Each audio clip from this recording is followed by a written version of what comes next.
Thank you for taking the time to watch our process control video on water heater control. I'm Mikayla Briggs. I'm Samantha Schachterle. And Christopher Wagstaff. Among our group, we have 10.5 years of chemical engineering undergrad experience. We know that you have been concerned about running out of hot water in your home. Our objective is to create a PID controller in order to ensure that there will be plenty of hot water in your home. And now we will begin our presentation. So our goal is to design a PID controller in order to reduce cold showers. We investigated the ability of a PID and an on-off controller in order to control the temperature of a water in a water heater. Additionally, we performed a cost analysis to determine which controller was better. Then we performed a stability analysis to determine the limits of our function, and we created a shower predictor. So for our model system, we had a flame that was underneath a pocket of air that we called T-pillow, and that would heat up the water in the tank, the water heater. The main disturbances that would affect the temperature in the tank were the hot water getting pulled out and replaced with cold water, and the ambient air that surrounded the tank, although that had a minimal effect due to 1 inch of insulation surrounding the tank. We also used 2 energy balances to model our system. The first was an energy balance around the water tank, and the second was an energy balance around the air pillow. The second equation was simplified and has some inherent errors associated with it to help reduce the errors that we would have had trying to model a flame. So here we have a block diagram.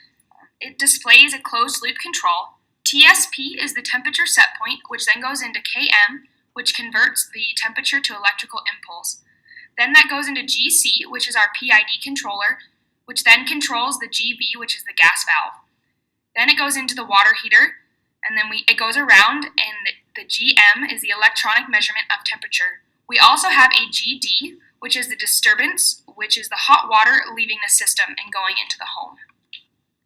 During our simulations, we used Python to create a PID controller and an on-off controller. We tested the response of the gas flow rate to disturbances over the course of 5 hours, since that's the time that someone would normally use it in the home.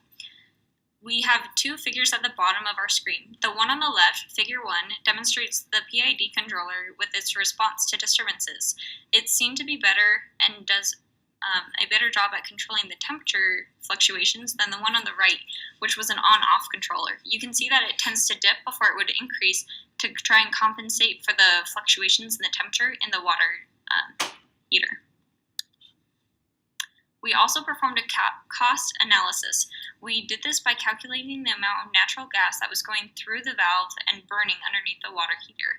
We then calculated the cost of the natural gas based on the 2015 values, and then we decided that the PID controller was better because it only used 84.9% of the fuel rather than the on-off controller, which used 100.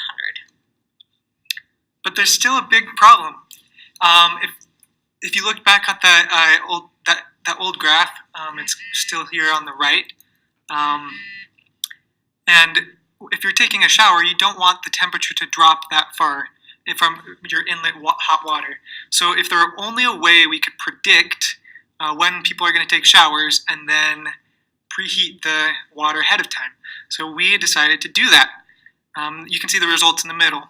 Now on the left, you can see how we went about trying to predict that. First, we created a model for our Q disturbance that was random, based on a random wake-up time for 3 people, random wait time for if someone was in the shower, how long they would wait, and then a random shower length for those 3 people.